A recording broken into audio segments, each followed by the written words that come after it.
Hello friends, welcome to my steno classes. आज के dictation की गति रखी गई है 100 शब्द प्रति मिनट। डिक्टेशन स्टार्ट होगी 5 सेकंड बाद।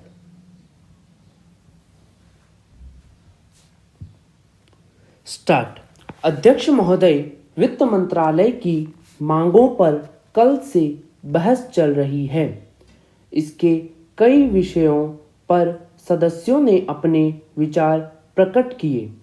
कांग्रेस के सदस्यों ने वित्त मंत्रालय की बड़ी प्रशंसा की, परंतु अन्य पार्टियों के सदस्यों ने वित्त मंत्रालय के कार्यों की आलोचना की। मैं इस तर्क में नहीं पड़ना चाहता हूं। मैं चाहता हूं कि वित्त मंत्री जी तथा उनके अधिकारी सदस्यों के विचारों को सुनकर उनके प्रस्तावों, उनके सुझावों पर ध्यान से तथा पूरी निष्ठा से गौर करें और अगर कहीं कोई गलती हुई है तो उसे अवश्य ठीक करें। Paragraph change. महोदय, मैं आपका ध्यान देश की बढ़ती हुई महंगाई की ओर दिलाना चाहता हूं।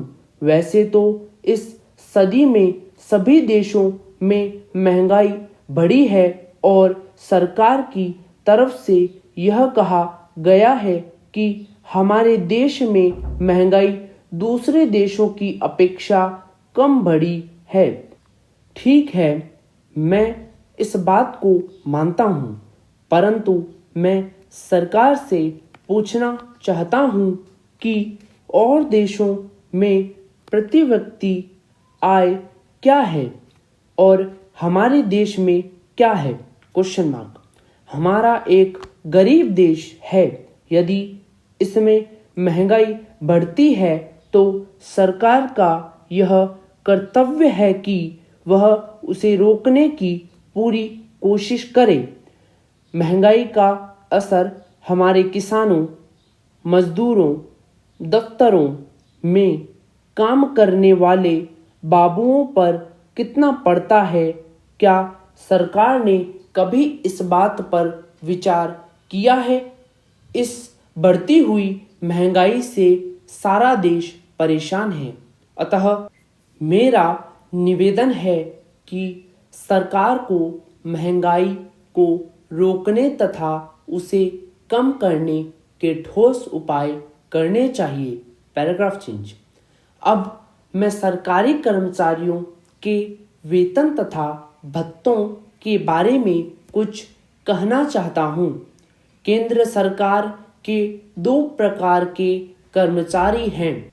एक तो वह जो केंद्र सरकार के कार्यालयों में काम करते हैं और दूसरे वह जो केंद्र सरकार द्वारा चलाए जा रहे सरकारी प्रतिष्ठानों में काम करते हैं, जैसे बैंक, बीमा कंपनी, जीवन बीमा निगम, भारतीय खाद्य निगम आदि। इन दोनों के वेतन तथा भत्तों में बहुत अंतर है। मैं एक उदाहरण देना चाहता हूँ।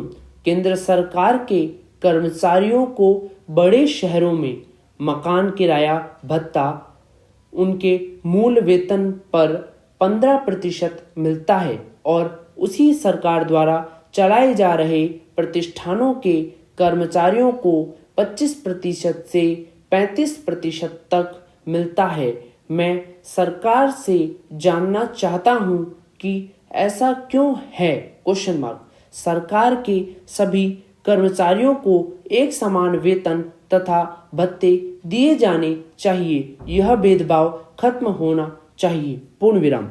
फ्रेंड्स, आज का डिक्टेशन कैसा लगा कमेंट करें और ऐसे ही डेली डिक्टेशन पाने के लिए हमारे चैनल को सब्सक्राइब करें, बेल आइकन प्रेस करें, वीडियो को लाइक करें, शेयर करें। धन्यवाद।